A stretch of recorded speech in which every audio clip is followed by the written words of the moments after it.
Good morning students, class DLED second year.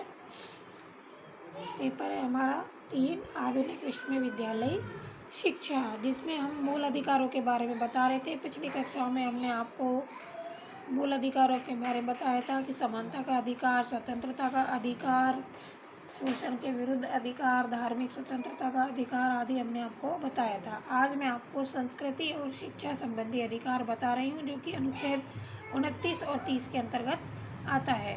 अनुच्छेद 29 में बताया गया है कि नागरिकों के प्रत्येक वर्ग को अपनी भाषा, लिपि या संस्कृति सुरक्षित रखने का पूर्ण अधिकार है। जो नागरिक है उन्हें अपनी भाषा, लिपि या संस्कृति सुरक्षित रखने का पूरा अधिकार है।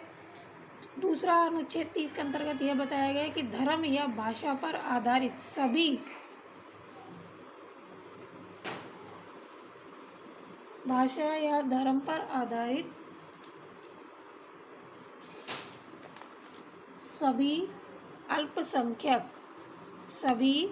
अल्पसंख्यक वर्गों को अपनी रुचि की शैक्षणिक संस्थाओं की स्थापना करना तथा उनके प्रशासन का अधिकार होगा। कि धर्म या भाषा पर आधारित जो इतने भी अल्पसंख्यक वर्ग हैं उन्हें अपनी रुचि की संस्थाओं की स्थापना और उनका प्रशासन पर अधिकार होगा। यह भी व्यवस्था की गई कि शिक्षण संस्थाओं को अनुदान में राज्य इस आधार पर भेदभाव नहीं करेगा कि वे धर्म या भाषा पर आधारित किसी अल्पसंख्यक वर्ग के अधीन हो। अगला आता है संवैधानिक उपचारों का अधिकार, अनुच्छेद 32।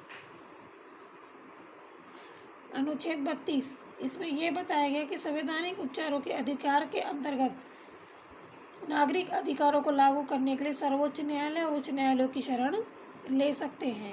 इसके अंतर्गत बंदी प्रत्यक्षीकरण को बताया गया कि व्यक्तिगत स्वतंत्रता यह सर्वाधिक महत्वपूर्ण है। व्यक्तिगत स्वतंत्रता की दृष्टि से यह उस व्यक्ति की प्रार्थना पत्र पर जारी किया जाता है जो यह समझता है कि उसे अवैध रूप से बंदी बनाया गया है। अगर किसी को लगता है कि उसे अवैध रूप से बंदी बनाया गया है तो वह अपना प्रार्थना पत्र जारी कर सकता है। दूसरा है परमादेश। जब कोई पदाधिकारी अपने सार्वजनिक कर्तव्य का निर्वाह नहीं करे, यह लेख तब जारी किया जाता है जब कोई पदाधिकारी उसे अपने सार्वजनिक कर्तव्य का निर्वाह नहीं करता है। प्रतिबंध। यह आज्ञा पत्र सर्वोच्च न्यायालय तथा उच्च न्यायालय द्वारा निम्न न्यायालय तथा अर्ध न्यायिक न्यायाधिकरण को आदेश करते हुए दिया जाता है। इस मामले में अपने यहाँ कार्रवाई न करे, क्योंकि यह मामला उनके अधिकार क्षेत्र के बाहर है। उत्प्रेषण। यह आज्ञा पत्र अधिकांशतः जो उत्प्रेषण है, यह आज्ञा पत्र अधिकांशतः किसी विवाद या निम्न न्यायालय से उच्च न्यायालय में भेजने के लिए जारी किया जाता है, जिसमें वह अपनी शक्ति से अधिक अधिकारों का उपयोग कर सकता है। अधिकार परीक्षा। जब कोई व्यक्ति ऐसे पदाधिकारी के रूप में कार्य करने लग जाता है जिसका वैधानिक रूप से उसे अधिकार नहीं है, तो न्यायालय अधिकार परीक्षा के आदेश द्वारा उस व्यक्ति से पूछता है कि किस आधार पर इस पद का कार्य कर रहा है, और जब तक वह इस प्रश्न का संतोषजनक उत्तर नहीं देता वह कार्य नहीं कर सकता। शिक्षा के संदर्भ में देखें तो संवैधानिक प्रावधानों की अत्यधिक उपादेयता है।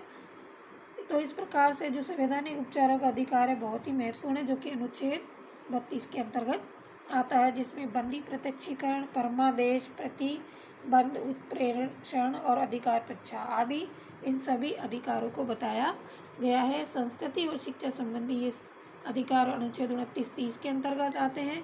तो इस प्रकार से आज मैंने आपको इन मूल अधिकारों के बारे में बताया है। कल मैं आपको मूल कर्तव्यों के बारे में बताऊंगी।